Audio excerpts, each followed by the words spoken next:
ይህ ጉባኤ ከተኛበት ይንቃ ይነሳ። አልሰራም። ብፁዕ ቅዱስ አባታችን ለዚህ ሲኖዶስ አቀርበዋለሁ። ለዚህ ለሚቀጥለው ሲኖዶስ ምን እንደሆነ የኛ ጉድ የኛ ነገር እንሰራለን ወይስ ተኝተናል ለሚለው ኢትዮጵያ ታማለች። ሰው ወድቋል። በቃ ኢትዮጵያ ውስጥ ሰው ወድቋል። ሰውነት ወድቋል።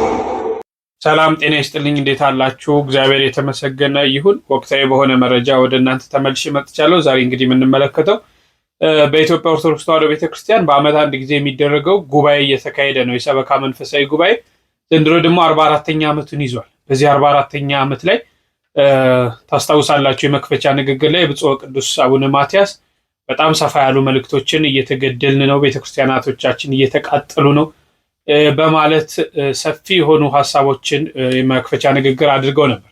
እንግዲህ ይህን ተከትለው በሁለተኛው ቀን ደግሞ ብፁዕ አቡነ ኤልያስ የስዊድን ሀገረ ስብከት ሊቀ ጳጳስ በጣም በሚገርም ሁኔታ ከልባችን አይደለም የምንሰበሰብበትንም ዓላማ አናቀውም እስከ ማለት ደርሰው በጣም ጠንከር ያለ መልእክት አስተላልፈዋል። ይህንን ነገር ነው የምንመለከተው። በእያንዳንዳችን ውስጥ ይሄ ነገር እጅግ አስፈላጊና ማወቅ ስላለብን እኔ ስለ ቤተክርስቲያን ምን አደረግኩ የሚለውን ነገር ማሰብ ስላለብን ማለት ነው። እስከ መርሐ ግብሩ ፍጻሜ አብራችሁን ቆዩ። ላይክ እና ሰብስክራይብ በማድረግ ጀምሩ። እስቲ የብፁዕነታቸውን የመጀመሪያ ክፍል ሐሳብ ላስቃኛችሁ። ከነሱም ብዙዎቹ ስላሉበት ስለተቀመጡበት ስብሰባ ምን እንደሆነ አያውቁም ይላል። ይሄ እኔ አይደለሁም። ቅዱስ ሉቃስ በሐዋርያት ሥራ በምዕራፍ 19 ላይ ያስቀመጠው ቃል ነው። ምንም እንኳን ይህንን ቃል ለአመፀኞች ቤተክርስቲያን ለሚያፈርሱ ለወንበዴዎች ያስተላለፈው ቢሆንም እኛ ግን 44 ዓመታችን ሊሆን ነው የምንሰበሰበው ቤተክርስቲያኒቱን ለመገንባት ክርስቶስ የመሰረታትን ቅድስት ቤተክርስቲያንን ለትውልድ ለማስተላለፍ አባቶቻችን ያስቀምጡትን ብፁዕ ቅዱስ አቡነ ቴዎፍሎስ ፓትርያርክ ዘኢትዮጵያ የጀመሩትን የመሰረቱትን በኋላ ደግሞ በዛሬው ቀን 44 ዓመት የምናከብረውን የሰበካ ጉባኤ ፐርሰንት የተጀመረበትን ግን ጉዟችን በእውነት ለተሰበሰብንበት የሚገባን የምናውቅ ሆነን ነው 44 ዓመት የተጓዝነው።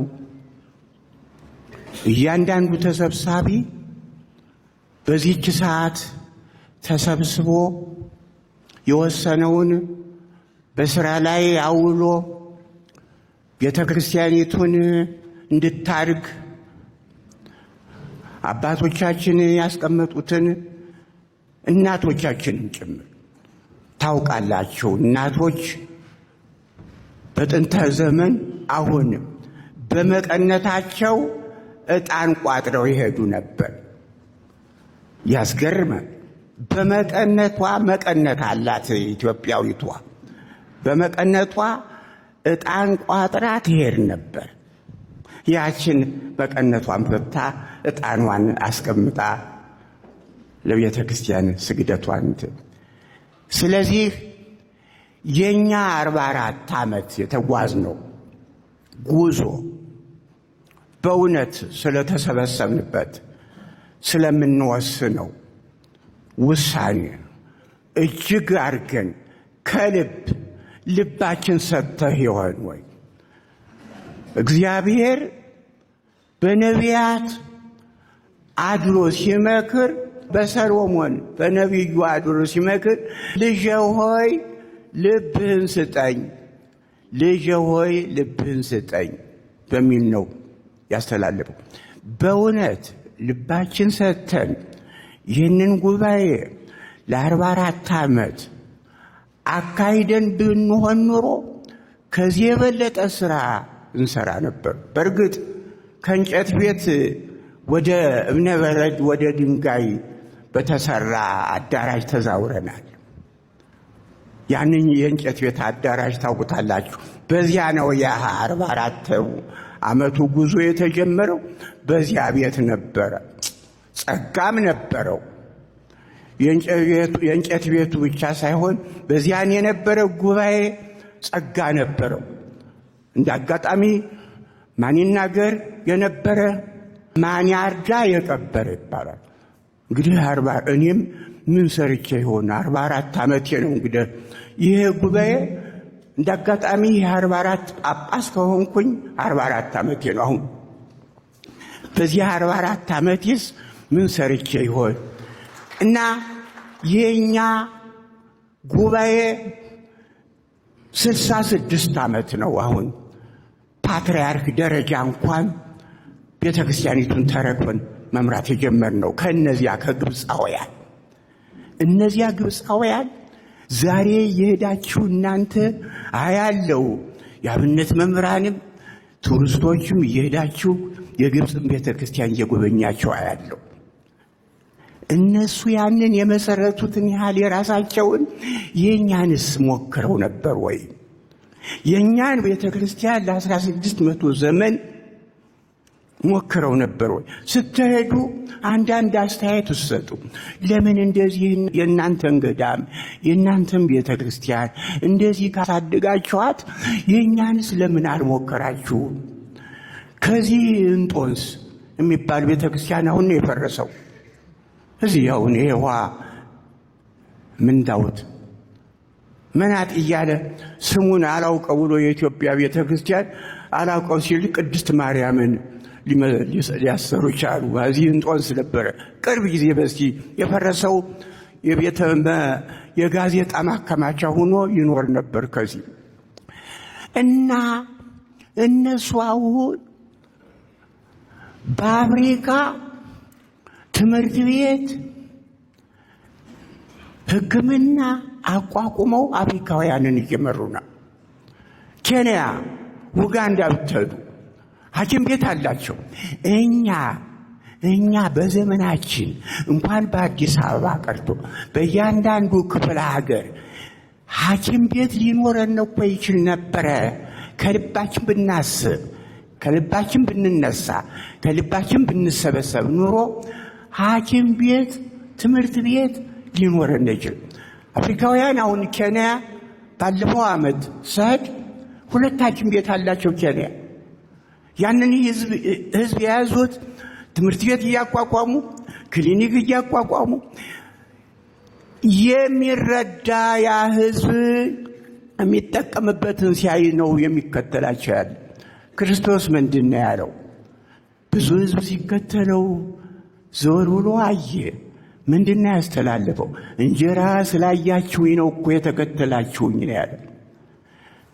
ስለ ታምራቱ አይደለም፣ ስለ እንጀራው ብላችሁ ነው የተከተላችሁ ነው ያላቸው። እነዚያ ክርስቶስን ይከተለው የነበረ የሥጋ ረሃብተኛና የመንፈስ ረሃብተኛ ስለነበረ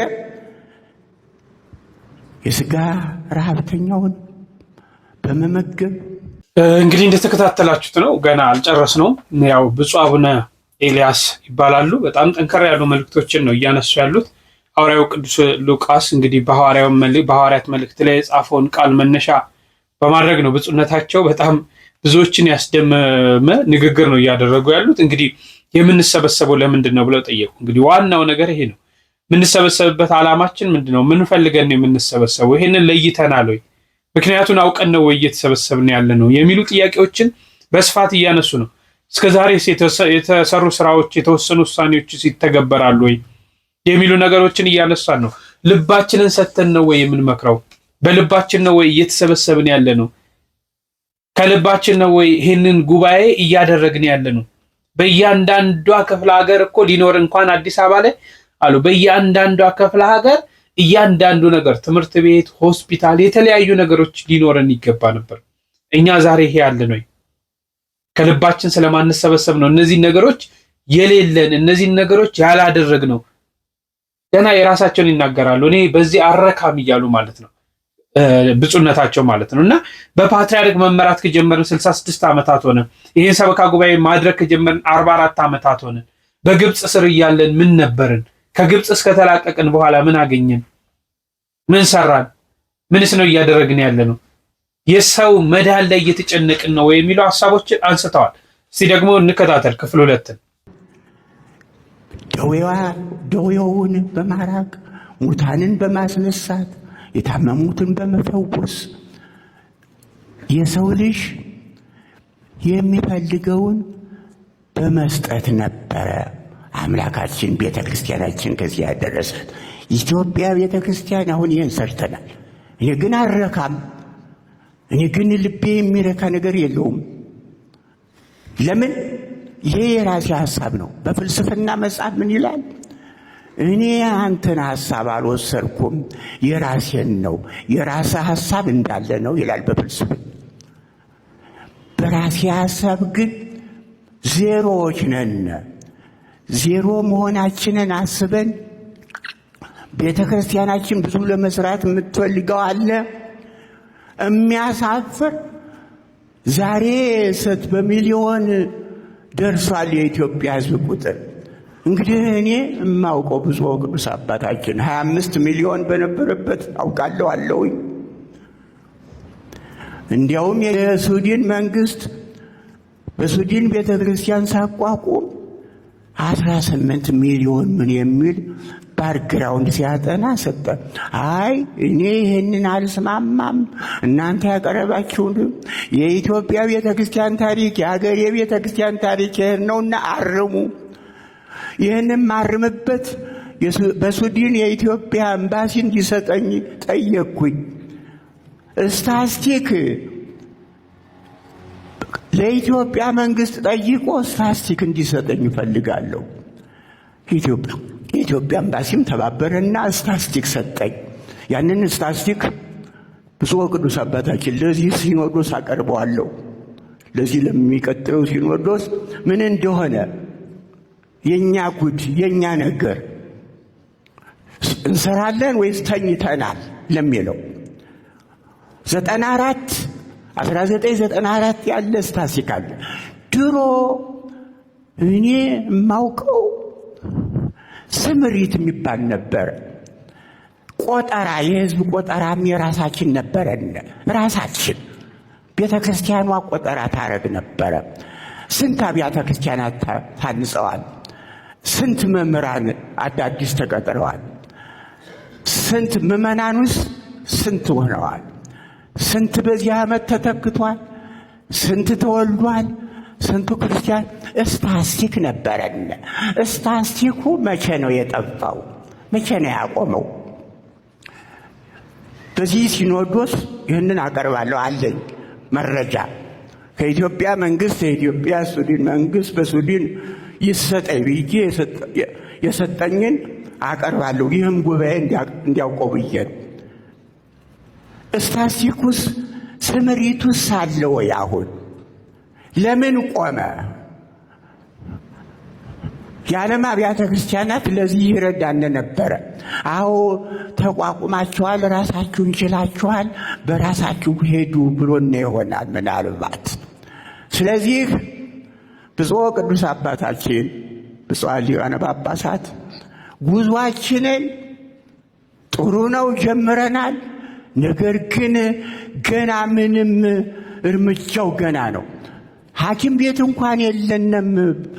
በአዲስ አበባ ደረጃ ግብፃውያን በአፍሪካ ሐኪም ቤት እያቋቋሙ የሚያጠምቋቸውን ክርስቲያኖች እየረዱ በትምህርት በሕክምና በማንኛውም ተነስተዋል። እኛ ግን እዚያው እንደተኛ ነን ያለና ይህ ጉባኤ ከተኛበት ይንቃ ይነሳ። አልሰራም። እግዚአብሔር አምላክ አባቶቻችን መስዋዕት ከፍለው ለእኛ ያስተላልፏትን ቤተ ክርስቲያን ለመጠበቅና ከፍተኛ ደረጃ ለማድረስ ያብቃን። የብፁዕ ወቅዱስነቶ ቡራኬ አይለየን። አሜን።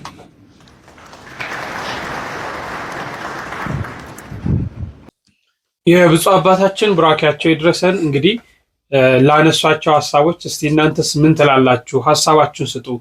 ባይዘዌ ብፁዕነታቸው ያነሱት ሀሳብ ምንም የሚጣል ነገር የለም። ቤተክርስቲያኒቷ እንግዲህ አንዳንዴ ነፍሳትን ማዳን የምንችለው በእንዲህ አይነት ሁኔታ ነው። ሰምታችኋል። ክርስቶስን እኮ ያ ሁሉ ህዝብ ሲከተለው የምግብ ፈልጎ እንደተከተለው እየጠቀሰ ግን የስጋውንም ነገር የነፍሳቸውንም ነገር እየሰጠን ያስቀራቸዋል። ይህችን ቤተክርስቲያን የመሰረት ዛሬም እኛ ይህን ማድረግ አለብን። በርካታ ነፍሳቶች እየወጡብን ነው። በርካታ ነፍሳቶች እየሄዱ ነው። ለነፍሷ እየተጨነቅን አይደለም። በተለይ በአመራር አካላት ያሉ አካላቶች እንደው ድፍረት አይሆንብኝ ስለ ቤተ ክርስቲያኒቷ እድገት ከማሰብ ይልቅ ምን አይነት ገቢዎች ላይ ነው፣ ገንዘብ ላይ ብቻ ነው ትኩረት እያደረግን። እነዛን ገንዘቦች እንኳን በአግባቡ እያዋልናቸው እንዳልሆነ ቅዱስ ፓትርያርኩ ተናግሯል። እና እንደው ልቦና ሰጥቶን መለስ ብለን ብናይ ዛሬ 70-80 ሚሊዮን ነን እያልን እንኮራለና ነገ እኮ እንወርዳለን። ብዙዎች እኮ እየወሰዱብን ያለው ወደ ሀልሆነ ወደ ጨለማው ህይወት እየወሰዱብን ያለው። ይህንን በደንብ ማሰብ ያስፈልጋል ብዬ አስባለሁ። እንግዲህ እግዚአብሔር አምላክ መንፈስ ቅዱስ ረድቷቸው አባቶቻችን ለእኛ ለልጆቻቸው መንገድ እንዲያሳዩን የእሱ ቅዱስ ፈቃድ ይሆንልን። ታስታውሳላችሁ ብፁዕ አቡነ ጴጥሮስ አንድ ጊዜ ኢትዮጵያ ታማለች ብሎ እንዲህ ብለው ነበር። ኢትዮጵያ ታማለች፣ ሰው ወድቋል። በቃ ኢትዮጵያ ውስጥ ሰው ወድቋል፣ ሰውነት ወድቋል፣ በቃ ወድቋል። ወይ እኛ የምናየውን በዚህ በላይ ያሉ ሰዎች ማየት ይሳናቸው ወይም ደግሞ መፍትሄ ይጡ። የምናውቀው ነገር የለም። ግን ሊደረግ የማይገባው ነገር በኢትዮጵያ እየተከናወነ ነው። ሊሆን የማይገባው ነገር በኢትዮጵያ እየተከናወነ ነው። ኢትዮጵያውያን ደክሟቸዋል፣ ዝለናል። በአንድ በኩል እንጸልያለን እንላለን፣ በሌላ በኩል ደግሞ የስነ ምግባሩ ነገር ከመጠን በላይ ወድቋል። ኢትዮጵያ ውስጥ የሌለው ነገር ምንድን ነው ብዬ አንድ ቦታ ጠየቅኩኝ። ያለምንም ማቅማማት ሰውነት ብለው መለሱልኝ ሰዎቹ። ኢትዮጵያ ውስጥ የሌለው ሰውነት ነው። ሰው መሆን በኢትዮጵያ ያስቀጣላል። ሰው ነኝ ብትል የት የመጣህ አንተ ብሎ ፖሊስ ሊይዝህ ይችላል። ኢትዮጵያ ውስጥ የሆነ ነገር መቀጠል አለብህ። ካንተ ላይ በመታወቂያ ላይ የተጻፈው ነገር መናገር አለብህ። ሰውነት አይደለም ዘር ነው የተጻፈው። በኢትዮጵያ ሰውነት ወድቋል። የመጨረሻ የረከሰ ነገርስ ምንድን ነው ተብለህ ብትጠየቅ አሁንም ሰው በኢትዮጵያ ከ10 ብር በታች ነው። ለ10 ብር ሰው ይገደላል፣ ይዋሻል፣ ይታለላል። ሰውነት ወድቋል። ለዚህ እግዚአብሔር ሰው እንዲያደርገን መጸለይ አለብን። ሰው አሁን እየሞተ ነው። በዓለም ላይ ውዱ ነገር ትልቁ ሀብት ሰው ነው። በነገራችን ላይ የማይገኘው ሰው ነው። ግን እኛ ወጣቶችን በደርዘን እንገላለን። የሚቀጥሉት 50 እና 60 ዓመት የሚያመርት ወጣት በሙሉ ጡረተኛ ሆኗል። ግማሹ እጁ ተቆርጧል፣ ሌላው ዓይኑ ጠፍቷል፣ አንዱ ደንቁሯል፣ ሌላው በደርዘን ነው እሱ በደርዘን ነው እሱ። ሌላው ቀርቶ ገበሬዎች እንኳን እንዳያመርቱ በጦርነት ተይዘዋል። ለዚህ ያልጸለይ ለምን ልንጸልይ ነው? ለዚህ ያላለቀስን ለምን እናለቅሳለን?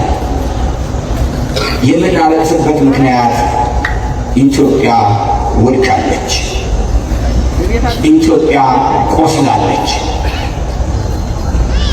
ኢትዮጵያ ታማለች፣ ሰው ወድቋል፣ ወድቀናል። ስለዚህ ከውድቀት እንድንነሳ እንጸልያለን። በዚህ ምክንያት እንግዲህ እንደተከታተላችሁት ነው። በተለይ ሀገራችን ላይ ያለውን ሁኔታ ነው ብፁዕነታቸው ያስረዱት እና ኢትዮጵያ ውስጥ እየተከናወነ ያለው ኢትዮጵያ ደክማታል የሚሉ ነገሮችን አንስተዋል። ለዚህ ግን እናንተ ትልቅ መፍትሄ ትልቅ ነገር መፍጠር ትችላላችሁ። በተለይ አሁን ይህንን ሀሳብ መቃኘው አሁን የፊታችን እንግዲህ ጥቅምት 12 ስብሰባ አለ ማለት ነው፣ የቅዱስ ሲኖዶስ ስብሰባ። በዚህ ላይ በተለይ በዚህ በ2018 ስንጀምርም በፈተና ነው የጀመር። በተለይ ቤተክርስቲያኒቷ ላይ የሚደርሱ ነገሮችን መመልከት ትችላላችሁና ይህንን ፈተና ማስቆም ትችላላችሁ ከበረታችሁና ከጠነከራችሁ፣ የምትወስኗቸውን የምትነጋገሩባቸውን ወደ ተግባር ከለወጣችሁ ማለት ነው። ስለዚህ ያላችሁ ልጆች እንደፈለጋችሁ የምትመሩት መንጋ የምትመሩት ምእመን ነው ያላችሁ። እናንተ ከእግዚአብሔር የተሰጣችሁን እግዚአብሔር መንፈስ ቅዱስ የሾማችሁ አባቶቻችን ናችሁ። ስለዚህ አባቶቻችን ለሾማችሁ ለእግዚአብሔር መንፈስ ቅዱስ ታማኝ እንድትሆኑ በማለት እጅግ በትህትና ድፍረትም ቃል ከተናገርኩ ይቅርታ እያልኩ እጠይቃለሁ። የቤተ ክርስቲያን ፈተናዋ የሀገራችን መከራ ችግር ማብቂያ ይሁን ለማለት እወዳለሁ። በሌላ መረጃ እስካገኛችሁ ድረስ እጅግ አከብራለሁ። ቸር ቆዩልኝ።